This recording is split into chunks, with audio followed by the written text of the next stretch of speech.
Live from the Scheinfeld Center Innovator Studio at Santa Barbara City College, it's the Enlightened Entrepreneur Podcast, where we inform and inspire Gen Z to become even more entrepreneurial and innovative in our global economy. I'm your host, Julie Sampson, Director of the Scheinfeld Center, and welcome everybody. Thank you for joining us to create a livelihood that matters, be your own boss, and make the world an even better place. Today, our episode is all about influencer marketing. And this is relevant because influencer marketing is on track to become a $15 billion industry by 2022. And this is nearly doubling since 2019, with 74% of people actively avoiding traditional marketing in favor of authentic brand representation by influencers. And while influencer marketing is more than a decade old, there's still a lot of mystery that surrounds it. So does it make sense for startups to engage in influencer marketing? And if so, how should they go about it? Well, joining us to help break it down is Alessandro Bobliari. He's CEO and co-founder of the Influencer Marketing Factory, a global influencer marketing agency that helps brands engage with Gen Z and millennials on TikTok, YouTube, and Instagram. Alessandro, welcome to the podcast, and thank you so much for joining us. Thank you so much for having me. Excellent. Well, let's dive right in. 30 minutes will go so quickly. Yeah. For anyone who is unfamiliar, please tell us about your professional purpose, your passion, and about the Influencer Marketing Factory. Yeah, of course, love to. So, as you said, I am the CEO and co-founder of the Influencer Marketing Factory. We are an influencer marketing agency. I have, like my former background comes from growth marketing. So how to help companies from startups to mid-sized businesses scale up with out-of-the-box ideas. And after many years of doing that, I saw a big opportunity in influencer marketing. As you mentioned before, it's booming. A lot of businesses are putting a lot of money into that. People are realizing that it's actually a fantastic channel to acquire new customers.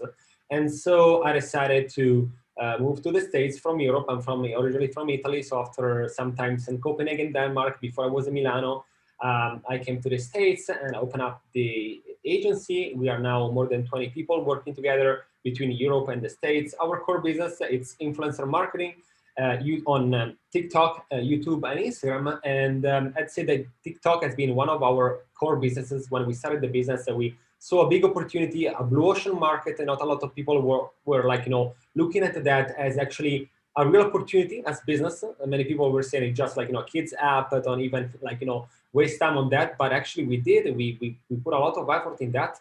And we started getting, amazing clients such as Sony Music, Universal Music Group, and Warner Music, and all the others. And then we got Google, Dunkin', Hilton, many others, Bud Light.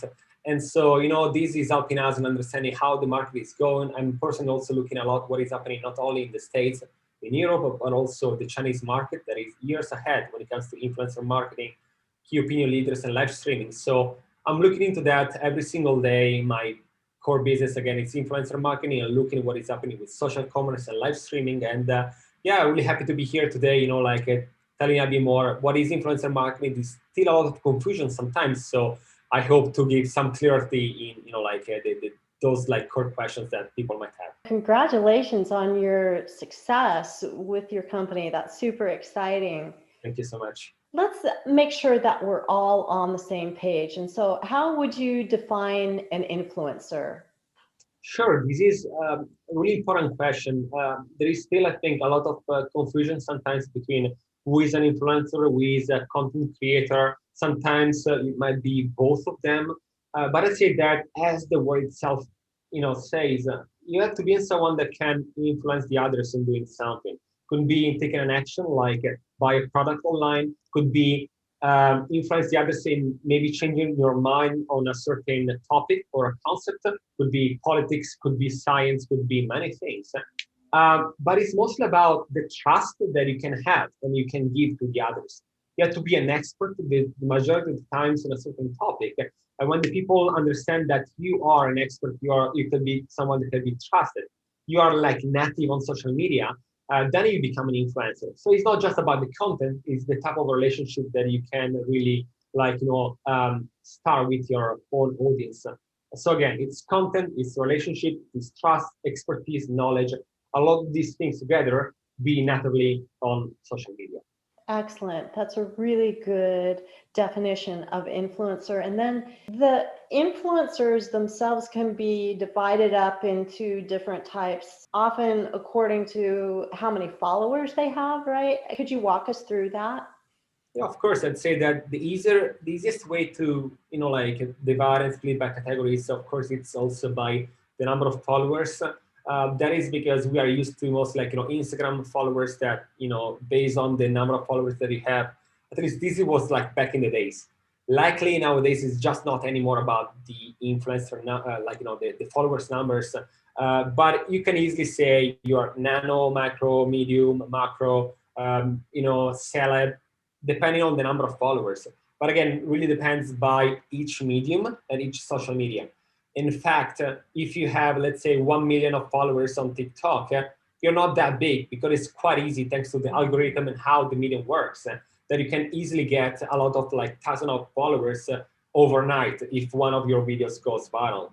On the contrary, building the same follower base on YouTube, it's actually more time consuming. So having 1 million of subscribers on YouTube is actually something different. So you can be medium or macro on a certain social media, but maybe on the other one, you could be a nano or, a celeb. So it really depends by that. But I said, yeah, follower range, it helps you to understand a little bit, about your power, let's say your leverage on the social media. But there are so many other factors such as the category, industry, country, location, and also, of course, your engagement rate, the type of content, so many factors to look into. So yeah, follower base, it's a good starting point, but that is not everything, especially nowadays. You have to consider many other factors, but that is a good starting point, I'd say. Let's get into this a little more deeply and unpack it. A lot of startups include in their go-to-market strategy that they're going to do influencer marketing. But when I question them about it, sometimes about how that's really going to happen, they're not really clear about how they would actually implement that. And so first, if you could tell us if it's realistic for startups to engage in influencer marketing, and if it is, how do they know that they're ready for it? Definitely. I think that is actually a really good idea to go with influencers. You don't need big influencers at the beginning. There are so many nano and micro influencers that might be asking not for that crazy prices, to promote something. Some of them might even go for free in exchange for products, discounted type of affiliation programs. There are different ways to connect with influencers. The nice thing I'd say about influencer marketing that not a lot of people think about it actually, it is that you are not just getting your message spread out, you can actually get feedback from the influencer themselves and also the audiences. Imagine that whenever you do a cold banner advertisement on Facebook, there is of course part of the marketing mix, but what do you get? Usually you get clicks, you get certain metrics, but you don't get feedbacks. On the contrary, when you post on social media, you have this bilateral type of communication where the influencers is posting your message to the rest of the audience. And the audience can chip in and tell in the feedback about the product, a service, an app, right? So while you're paying the person, the influencers to get out with the message, you're not just getting the user-generated content and the message out, you're actually getting real-time feedback. And that is gold. That is super important for a startup, understanding where you're going, what are the features that people are liking the most, what you should change.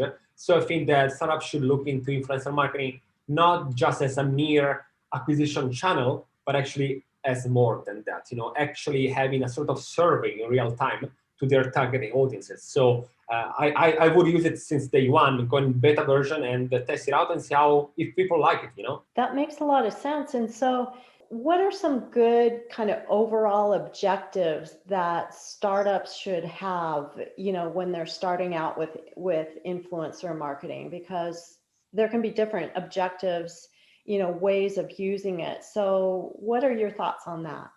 Yeah, definitely. I'd say that, as you said, it depends by the goals and objectives. It could be if you sell physical products. It could be in-store purchases. I mean, nowadays with COVID, it's a bit different, right? So it might be e-commerce purchases. If you have an app, it would be mostly downloads, sign-ups, multiple logins, and retentions.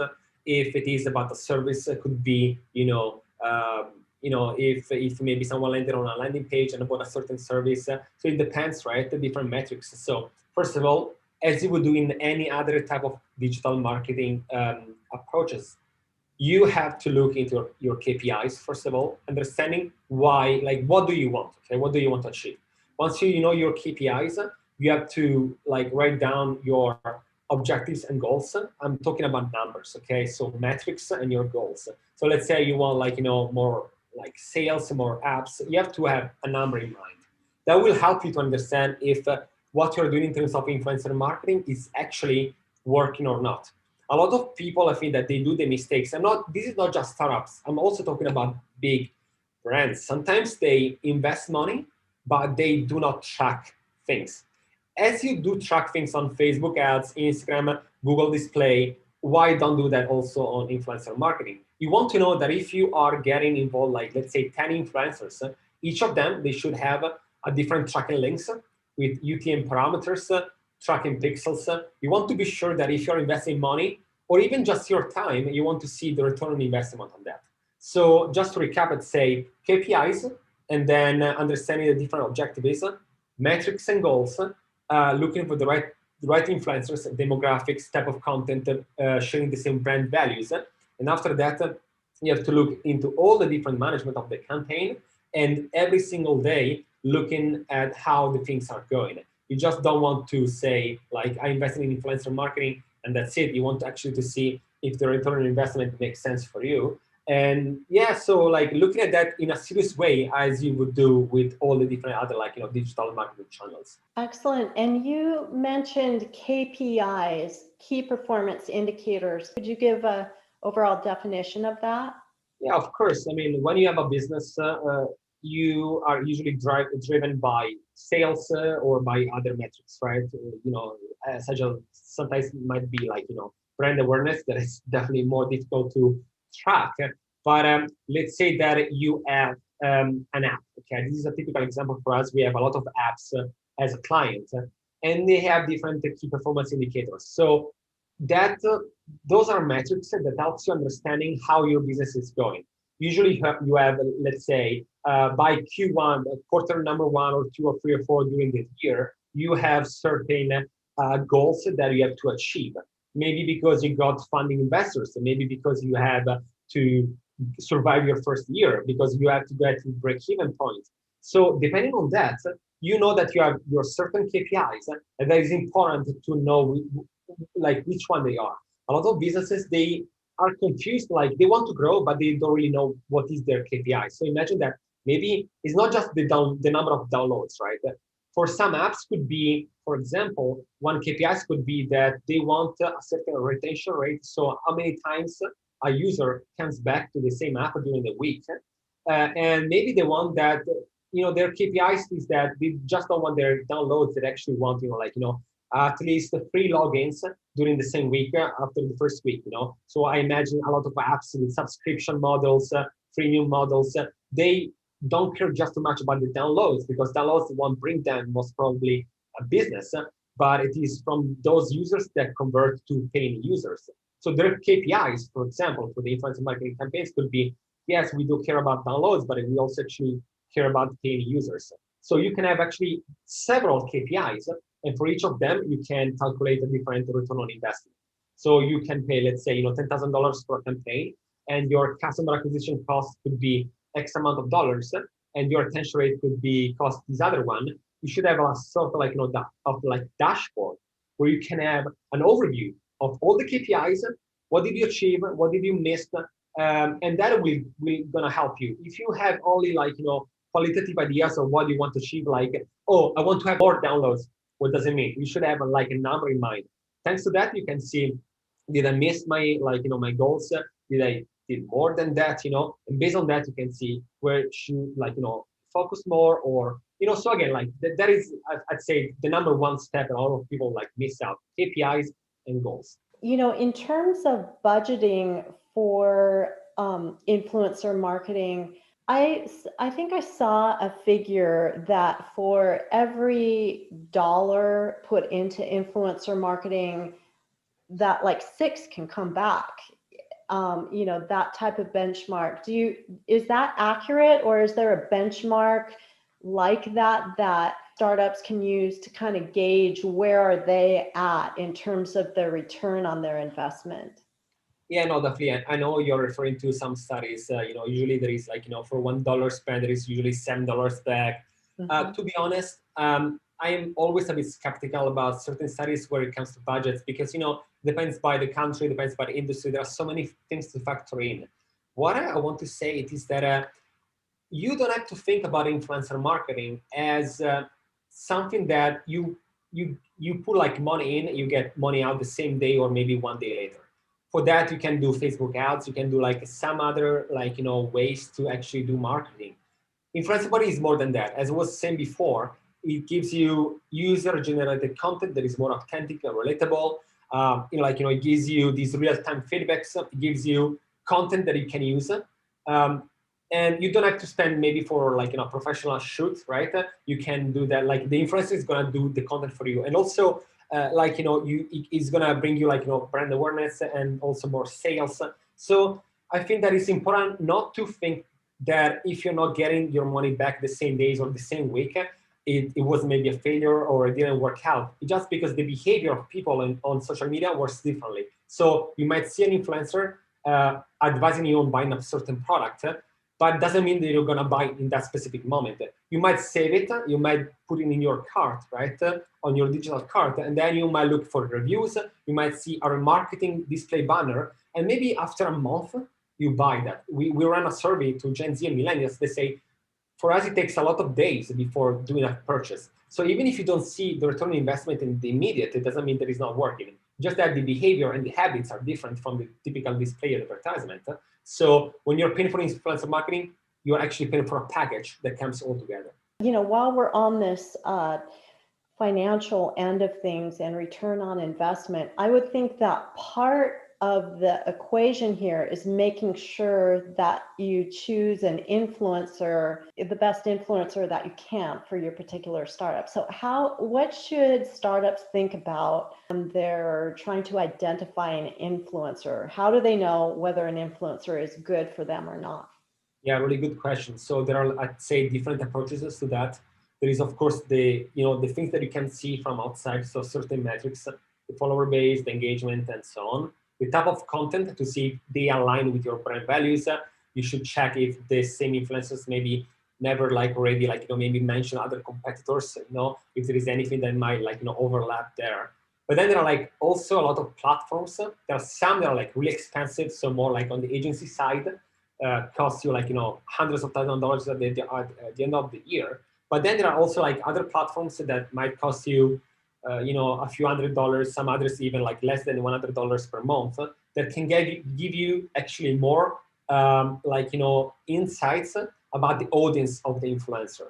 It's really important to understand and remember that even if the influencer is based, let's say, in New York, but the audience, it is from Los Angeles, and you have a product that is specifically about New York, even if the person is located there, you don't really care about that. Because if you want to have the people going in store in, let's say, New York, but the audience is mostly in LA, then you have a mismatch there. So it's really important to look at the data about the influencer, but also about the audience, right? At the end of the day, it's the audience that are going to do the purchase, that's going to activate, that are going to do the actions, right? So it's really important to understand who is the influencer, but also what type of audience do they have, right? Are they legit? Have they ever bought fake followers in the past? That is something that unfortunately happens. There are some influencers that they buy cheap likes and cheap followers. So they are selling themselves for a higher price than what actually their real value, So again, you can be an easy 5 minutes type of check up to 1 hour type of super in-depth analysis. That really depends how much effort you want to put in that. But I think it's super important. Better spend a bit more time from the beginning to look for the right influencers, because then it's going to cost you more in trying to fix those mistakes in maybe overlooking certain type of metrics. So spend the right time on looking at the influencers. Is going to be easier during the process of contract management and execution of the campaign. Once somebody has identified an influencer, like how do things happen? Like how does the deal typically go down? And along with that, there's a whole question about compensation. I'd say that, for me, coming from the agency side, from different years in the space, we know more or less, right, how much to pay a certain person depending on different factors. We have our own database of people. So we know, right, we go there and we have historical data.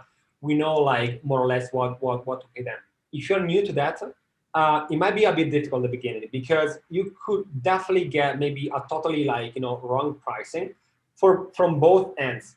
You can have maybe influencers that don't know how to market themselves, and you can have them for a really cheap price. And you might have influencers looking at crazy prices, that. Seriously, I saw prices that didn't really make sense, but because they have the leverage in that moment, right? And so they might go for a higher price. And if you don't know about that, you could say, yeah, I'm going to pay for that. What I advise all the time is ask them historical data. If they have any tracking links or anything that they can show you, they just not just about the type of likes and number of likes, comments, anything that is called vanity metrics. Okay, you don't want to just look into those. You want to see if they actually were able to influence the others in doing certain things. And I would base the pricing more on that than on their metrics such as followers and likes, because again, you don't really care about how many followers they have. It's about what they can bring to you on the table. So again, it's a combination of things. I wouldn't use online tools that give you prices, because those are mainly based on just empirical data and things that they're pretty standard. Talk with them, respect their time in asking all the time. Start a personal conversation. They are people as you, so you want to start conversation. And also try to get there on the personal level. Not just, you don't want to have a person just promoting your product or your service or your app. Try to be on the same level where you really want to understand why they should promote your product. Be on the same level there.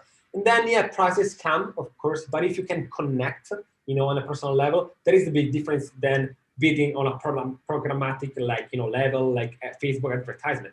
You have a person that you can talk to, and if you get on the same page and they like your product or service, they might ship in maybe some extra content for you because you connected well. So again, it's people to people type of business. So I would spend time on the personal level, when it comes to understanding the prices, first of all. Excellent. Yeah, really building that relationship, because ultimately, if you find an influencer that you really like to work with, it's an ongoing relationship as opposed to just a one-off Exactly. experience. Definitely. And again, I cannot say, oh, if they have this amount of followers, you should pay these. If they have these other, it really doesn't exist. I don't like those formulas where you multiply something by that and you have a price. Again, it's people, and each of them might have a different type of influence on the others, on their own audiences. And you should factor in so many other things altogether. And one price that fits for one person, the other one with the same number of followers, same likes, same comments, might be totally different. Again, talk with them on a personal level and try to find a middle ground that works for both of you. Excellent advice.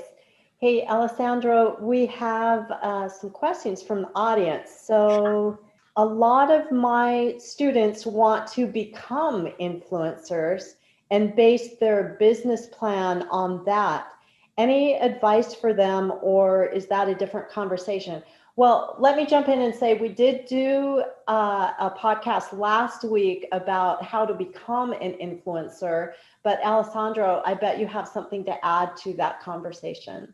Yeah, I mean, I am more like on the other side. So we also help influencers. We help brands, right, in doing brand deals. Influencers in doing brand deals. So I might not be the best person, but what I can say, looking at this at business perspective, is this: being like an influencer, it is a job. Okay, like you have to take it professionally. Your mindset has to be, I'm not just creating content. If I want to do this like for a living, I have to be a professional. I have to have a media kit.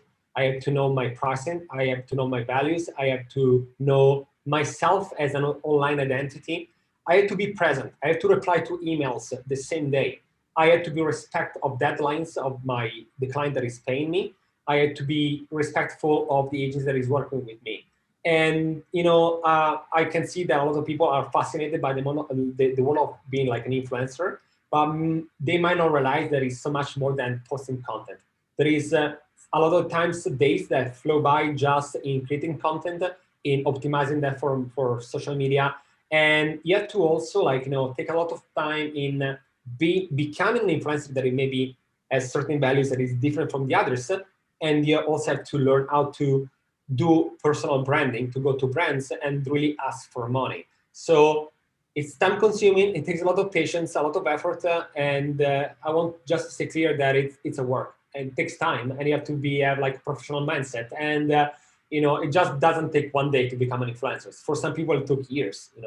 And so yeah, I mean it's a serious work for a lot of people. So you have to be like professionally ready with the mindset to start like as thinking as a business. So we have another question, and it has to do with, as a startup, if an entrepreneur is wanting to work with an agency such as yours, what's the expectation? Like what financing should an entrepreneur have available to them before finding a agency to work with?